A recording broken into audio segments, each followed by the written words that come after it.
Hey everyone, good morning, good afternoon, good evening. I welcome you once again in our video series lecture and welcome to my channel. And in our last video, we had discussed regarding the strategy for poverty eradication, and in that video we had discussed point number 1 of the different strategies adopted by the government and how these strategies had only be proven as the optimistic bubbler and did not achieve its objectives and the goals and the aims that were set by the government. जो goals, जो objectives government ने set किए थे कि भाई इस तरह की चीज़ें होनी चाहिए, गरीबी हटनी चाहिए, पॉवर्टी जो है वो दूर होनी चाहिए, ठीक है। तो उसमें सबसे पहला पॉइंट जो था वो ये था कि गवर्नमेंट ने हैवी स्केल और जो है लार्ज स्केल इंडस्ट्रीज़ को फोकस किया था ताकि इन इंडस्ट्रीज़ को की साइज़ को बढ़ाया जा सके, और जब साइज़ बढ़ेगी, जब इन कंपनीज़ को बेनिफिट होगा, ठीक है, तो ये कंपनी के बेनिफिट्स जो है वो उन कंपनी के ऑनर्स वो अपने एम्प्लॉयज़ के साथ उसको शेयर करेंगे, ठीक है, और नई नई एम्प्लॉयमेंट अपॉर्चुनिटीज़ जो है वो जनरेट होगी।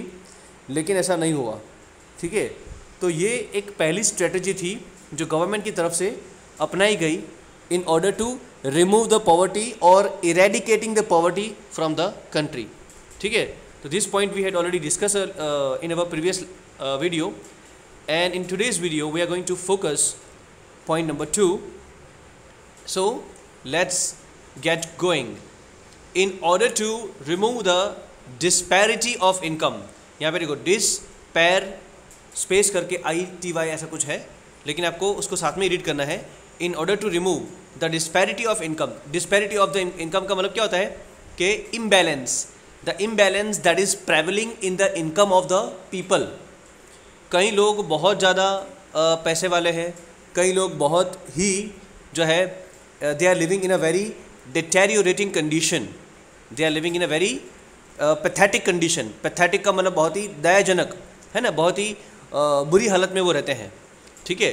तो ये जो डिस्पैरिटी ऑफ द इनकम है उसको दूर करने के लिए गवर्नमेंट ने क्या करा है, तो government actually framed the such type of taxation policy so that the poor may get commodities essential for their life and production of such commodities increases. Government deliberately applied such kind of taxation policy in which luxurious commodities and the production on those products, government implied more tax as compared to the production of basic commodities and essentials. ऐसी चीज़ें जो खाने पीने की चीज़ें हैं, जो हमें हर रोज़ काम में आती है, ठीक है, जिसके बिना हमें चल नहीं सकता, या फिर common man can not survive without those things, उस पर गवर्नमेंट ने टैक्स जो है वो कम कर दिया है। और ऐसी चीज़ें जो लग्जूरियस चीज़ें हैं, है ना, कि जो सिर्फ और सिर्फ only those things are only the cup of tea of the affluent people, means मालदार लोग या फिर जो पैसे वाले लोग हैं वही उसको अफोर्ड कर पाते हैं, जैसे कि एयर कंडीशन है, ठीक है, रेफ्रिजरेटर है, TV and all that luxurious things, even cars वगैरह। तो ये सब चीज़ें जो है वो उनका प्रोडक्शन कम हो, ठीक है, और जो बाकी चीज़ें हैं उसका प्रोडक्शन बढ़े। तो उस चीज़ के लिए गवर्नमेंट ने क्या करा है, अलग अलग टैक्स पॉलिसी जो है वो एडॉप्ट करी है, जिसमें इन लग्जरियस चीज़ों के ऊपर टैक्स बढ़ा दिया है और खाने पीने की जो चीज़ें बन रही है ना उन पे टैक्स बहुत कम कर दिया है, ताकि जो मैन्युफैक्चरर्स हैं, जो प्रोड्यूसर्स हैं, वो एनकरेज हों कि इन चीज़ों का प्रोडक्शन वो ज़्यादा करें। और ज़्यादा production means more supply means less price, and less price means it will be affordable by the common man, right. तो इस तरह से गवर्नमेंट ने जो है टैक्सेशन पॉलिसी को रखा है अलग अलग। For this purpose only heavy tax was levied, as I told you earlier, है ना, मतलब लेवीड का मतलब डाला गया है उनके ऊपर डाला जाना, ठीक है। तो heavy tax was levied on the luxurious goods used by rich people, articles and services of luxury और एन्जॉयमेंट, है ना, जैसे कि मूवीज वगैरह, थिएटर में हम जाते हैं ना पिक्चर देखने, इन सब चीज़ों पर, रेस्टोरेंट्स में खाना खाने जाते हैं, वहाँ पे भी हैवी टैक्स लगता है, राइट। तो ये सब टैक्सेस जो है वो बढ़ाए जाते हैं, क्योंकि देखो जो लोग गरीब हैं तो ना ही वो फिल्म्स देखते हैं, यानी कि थिएटर में भी वो लोग नहीं जाते हैं, है ना, या फिर मैकडोनल्ड्स वगैरह में खाना भी नहीं खाते वो लोग, राइट। तो ये चीज़ों के ऊपर टैक्स बढ़ा दिया है, ठीक है। Even when you travel by plane, तो ये सब चीज़ें ना उस पर हमें बहुत ज़्यादा हैवी टैक्स देना पड़ता है।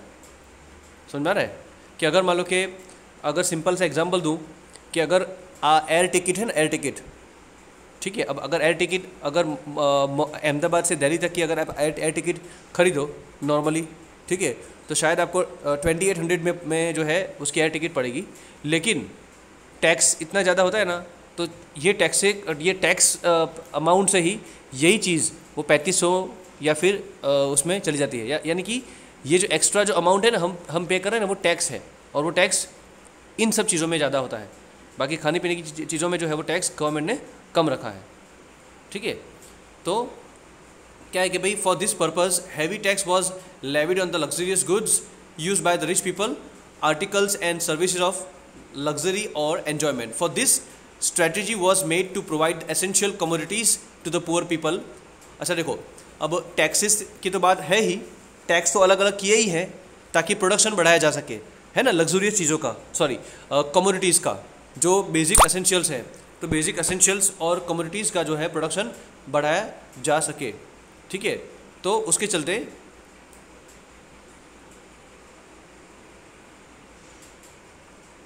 तो इस तरह से जो है लग्जूरियस चीज़ों को डिस्करेज किया गया है। तो now government has also provided the facilities to the poor people to purchase their basic essentials from the fair price shops। तो ये जो fair price shops है ना, FPS under public distribution system PDS, बेटा आज है ना हमारे देश में अगर हम कहने जाए तो around more than like 5 lakh fair price shops are working, more than 5 lakhs fair price shops are there functioning in our country India, ठीक है। तो fair price shops under public distribution system PDS, by doing so it has tried to improve the living standard of the people। अब देखो fair price shop से लोगों का living standard कैसे जो है वो सुधर सकता है। तो सीधी सी बात है कि अगर मान लो कि लोगों की इनकम रूरल एरिया के अंदर बहुत ही कम होती है, बहुत लिमिटेड होती है, ठीक है, और जो इनकम से वो खाना पीना अगर वही चीज़ ले आएंगे, तो ऑब्वियसली उनकी कभी उनका जो इकोनॉमिकल जो स्टैंडर्ड है वो कभी ऊंचा आएगा ही नहीं। तो फेयर प्राइस शॉप्स जो है उनको, इन्हीं गरीब लोगों को जो बिलो पॉवर्टी लाइन में रहते हैं, ठीक है, तो उनको बहुत ही कम दामों पर, बहुत ही कम यानी बहुत ही नॉमिनल प्राइस पे, ठीक है, खाना मुहैया करवाते हैं। जैसे कि हम कह सकते हैं कि भाई हमने आगे भी देखा था, ठीक है, फेयर प्राइस शॉप्स के अंदर कि भाई 2 रुपीज़ पर केजी, है ना, वीट 3 रुपीज़ पर केजी, राइस, है ना, तो इस तरह से बहुत ही कम दामों पर 2 रुपये 3 रुपये, है ना, 5 रुपये, तो इन प्राइस के अंदर जो है खाना वगैरह मुहैया करवाया जाता है थ्रू फेयर प्राइस शॉप्स। तो thus the government has tried that there should be decrease in the production of luxurious items। तो गवर्नमेंट ने, जैसे कि मैंने आपको आगे बताया कि गवर्नमेंट जो है वो ये चाहती है कि क्या हो कि प्रोडक्शन जो है ना लग्जूरियस चीज़ों का वो कम हो जाए, और जो चीज़ें यूटिलाइज की जाती है बाय रिच पीपल, है ना, and available resources should be utilised to produce the commodities use by the poor people. और ऐसी चीज़ों का प्रोडक्शन बढ़ाया जाए जो गरीब लोगों से ज़्यादा जो है इस्तेमाल में आते हैं, गरीब लोगों के इस्तेमाल में ज़्यादा आते हैं, जो मैंने आपको अभी समझा दिया भाई, ठीक है। कि देखो हमारे पास जो रिसोर्स है ना, रिसोर्स, उन रिसोर्स का इस्तेमाल किस चीज़ के लिए किया जाए, ऐसी चीज़ों के लिए जो पुअर लोग इस्तेमाल करते हैं, ना कि जो रिच पीपल इस्तेमाल करते हैं, ठीक है। तो therefore government has undertaken such efforts, इसीलिए गवर्नमेंट ने इस तरह के एफर्ट्स जो है वो किए हैं। As a result there will be increase in the employment among the poor. उससे क्या होगा कि गरीब लोगों के बीच में जो एम्प्लॉयमेंट है वो बढ़ेगा। देखो सीधी सी बात है कि लग्जूरियस चीज़ें जो बनती है ना, लग्जूरियस चीज़ें जो बनती है ना, वो सभी की सभी मशीनरी से बनती है, उसमें ह्यूमन इन्वॉल्वमेंट बहुत कम होता है, ठीक है। और आप देखो खाने पीने की जो चीज़ें हैं, पैकिंग वगैरह, तो उसमें एम्प्लॉयमेंट बढ़ेगा क्योंकि वहाँ पे मशीन्स तो है होती ही है, लेकिन वहाँ पे ह्यूमन भी ज़्यादा होते हैं, ठीक है। तो अगर मान लो कि ऐसी चीज़ों का प्रोडक्शन बढ़े कि जो पुअर लोगों के लिए इस्तेमाल में आती है या फिर पुअर लोगों से इस्तेमाल में आती है, ठीक है, तो ये एम्प्लॉयमेंट भी लाएगा लोगों के अंदर, और उससे क्या होगा कि पॉवर्टी भी कम होगी, ठीक है। तो गवर्नमेंट का ये सेकंड स्ट्रेटजी था जो गवर्नमेंट ने अपनाया था। चलो एक और बार, पहला पॉइंट में क्या था कि government has tried to influence, government has tried to influence what the like factories, okay, and key scale and heavy scale industries government had influenced more, so that and they had adopted the slogan of गरीबी हटाओ, ठीक है, ताकि इसका जो benefit है ना वो किसको मिले, वो कंपनी ऑनर्स को मिले। और ये कंपनी ऑनर्स जो है वो अपना फ़ायदा वो अपने एम्प्लॉयज़ के साथ शेयर करें, और वो अपने एम्प्लॉयज़ के साथ वो फ़ायदा शेयर करेंगे तो क्या होगा कि जो वहाँ पे काम कर रहे जो एम्प्लॉयज़ हैं उनको ये फ़ायदा मिलेगा, और उनका जो फाइनेंशियल और जो लिविंग स्टैंडर्ड है, स्टैंडर्ड ऑफ लिविंग जो है वो अच्छा होगा। ऐसा गवर्नमेंट का मानना था कि ऐसा होगा, लेकिन ऐसा नहीं हुआ। फिर सेकंड में हमने क्या देखा, taxation. Government actually made 2 different type of tax system in which luxurious commodities and luxurious things and articles, on them the tax have been heavy tax have been levied, heavy tax have been levied, डाला गया।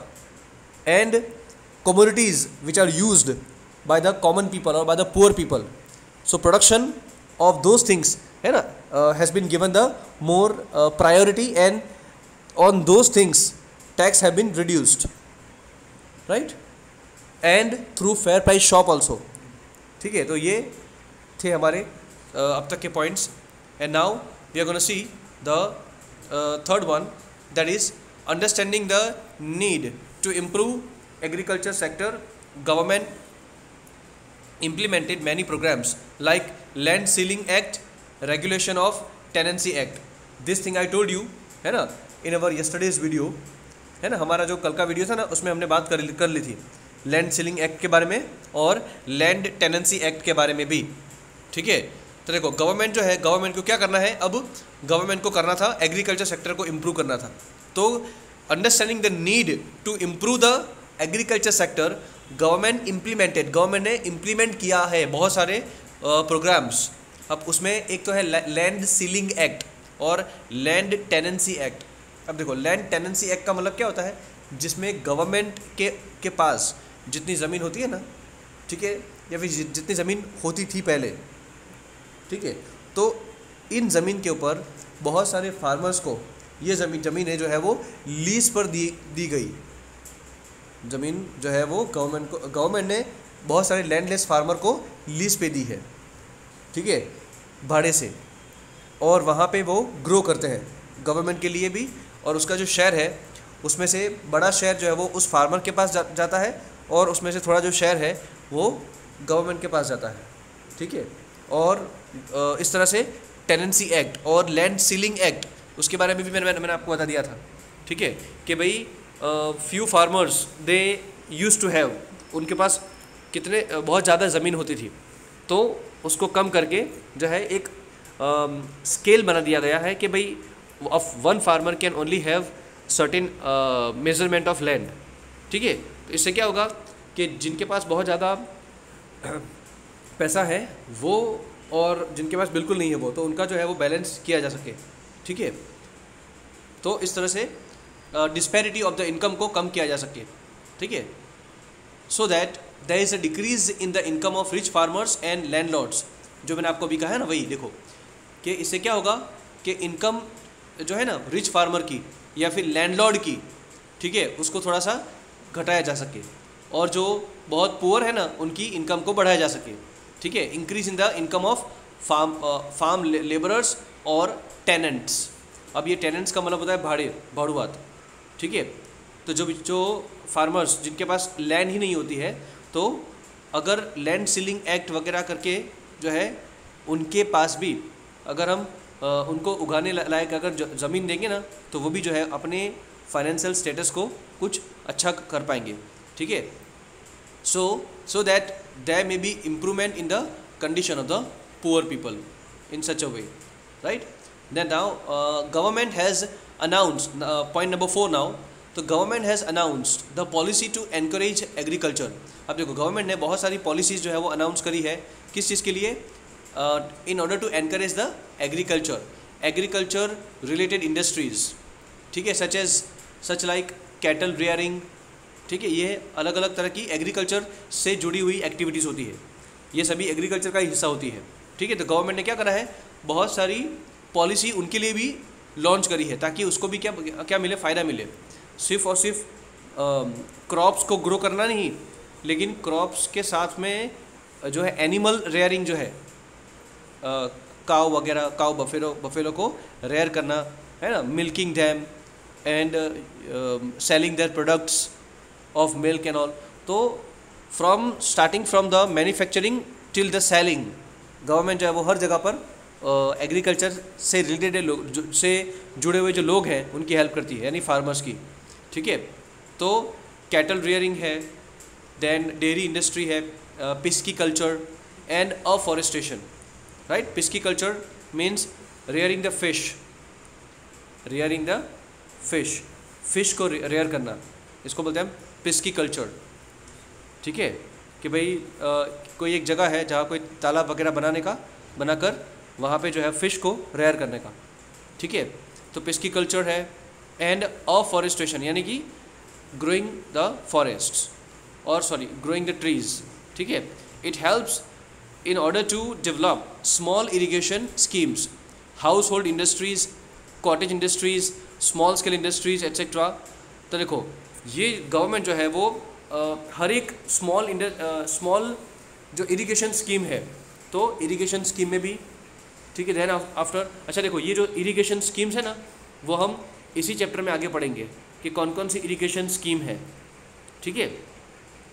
House hold industries यानी कि जो industry घर से चलती है ना, उन इंडस्ट्रीज़ को भी क्या करना, बढ़ावा देना, एनकरेजमेंट देना, ठीक है। और जितने भी जो कॉटेज इंडस्ट्री है, स्मॉल स्केल इंडस्ट्रीज़ हैं, in order to make people self reliant, क्यों?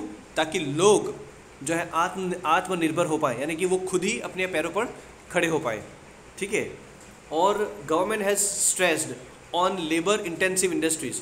अच्छा, गवर्नमेंट ने ना ऐसी इंडस्ट्रीज़ पे ज़्यादा फोकस किया है जो लेबर इंटेंसिव है। What is the meaning of labour intensive? Labour intensive industries का मतलब ऐसा होता है, ऐसी इंडस्ट्रीज़ जिसके अंदर लेबर की ज़रूरत ज़्यादा पड़े, ऐसी इंडस्ट्रीज़ को ज़्यादा उन्होंने फोकस किया है।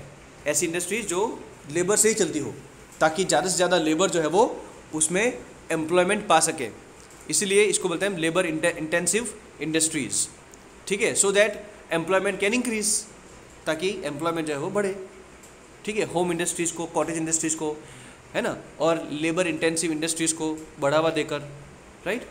At the same time it also announced policies and helped many traditional industries. देखो और उसी वक्त जो है गवर्नमेंट ने बहुत सी और पॉलिसी भी अनाउंस करी जो हेल्प करे बहुत सारी ट्रेडिशनल इंडस्ट्रीज़ को। बेटा ट्रेडिशनल इंडस्ट्रीज़ का मतलब जो इंडस्ट्रीज़ पुराने समय से चलती आ रही है, ठीक है। जैसे कि मान लो कि शू मेकिंग इंडस्ट्री होती है, ठीक है। देन जो लाइक सम मैसन्स और सम ब्लैकस्मिथ्स, है ना, they are making different ornaments, they are making different tools and other spare parts and all. तो इन सभी इंडस्ट्रीज़ को भी जो है फोकस किया गया है, इसको बोलते हैं traditional industries. Arrangements have been made for many household industries so that there is increase in the employment in rural areas as well. तो बहुत सारे अरेंजमेंट्स गवर्नमेंट ने किए हैं ताकि जो होम इंडस्ट्री है, जो कॉटेज इंडस्ट्री है, ठीक है, उसको फ़ायदा हो और गांव के अंदर लोगों को एम्प्लॉयमेंट मिले। And it has made arrangements to see that the youth of rural area get opportunities of alternative employment. और बेटा फोकस उस पर भी किया गया है कि गांव के जो यूथ है उसको ऑल्टरनेटिव एम्प्लॉयमेंट मिल सके, यानी कि अगर सीज़न नहीं है ना, फार्मिंग की सीज़न नहीं है, तो उसके सिवाय भी गांव में बहुत सारे ऐसे एम्प्लॉयमेंट अपॉर्चुनिटी होनी चाहिए ताकि गांव वालों को उससे फ़ायदा पहुंचे. और ये सभी की सभी स्कीम्स जो है वो आगे हम देखेंगे, इसी चैप्टर के अंदर है वो. और मैं आपको बताऊंगा कि देखो ये स्कीम है वो उसके लिए है, ठीक है. For this purpose objective based education then training and skill development programmes have been started. और उसके लिए अलग अलग जो है trainings and skill development programme जो है वो स्टार्ट हुए हैं, जिसको हम कहते हैं ITI. ये ITI क्या है? वही है इंडस्ट्रियल ट्रेनिंग इंस्टीट्यूट, ठीक है, जिसमें इंडस्ट्रीज के लेवल पे है ना लोग जो है उनको ट्रेनिंग मिलती है, तो इंडस्ट्रीज़ जो है वो उनको सीधा एब्जॉर्ब कर सकती है, राइट. तो अलग अलग जो है उनको स्किल वगैरह सिखाकर उनको उस लायक बनाया जाए कि वो अपना एम्प्लॉयमेंट ढूंढ सके, ठीक है. तो government has implemented programmes of self employment as a part of strategy to improve their condition. Government ने ऐसे प्रोग्राम भी लॉन्च किए हैं कि सेल्फ एम्प्लॉयमेंट पा सके. सेल्फ एम्प्लॉयमेंट का मतलब कि भाई इलेक्ट्रिशियन है, ठीक है, कॉबलर है, राइट, देन कार मैकेनिक्स होते हैं, है ना, देन आजकल हम देखें कि भाई मोबाइल रिपेयरिंग, ये भी एक नया स्किल आया है ना, कंप्यूटर रिपेयरिंग, राइट. तो ये सेल्फ एम्प्लॉयमेंट जिसको बोलते हैं हम, खुद का एम्प्लॉयमेंट खुद ही, किसी के अंडर नहीं, वो खुद ही, ठीक है.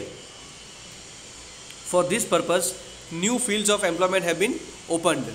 नए फील्ड ऑफ एम्प्लॉयमेंट जो है वो खुले हैं so that income can increase. तो आज के हमारे इस वीडियो में हम पॉइंट नंबर 4 तक रखते हैं.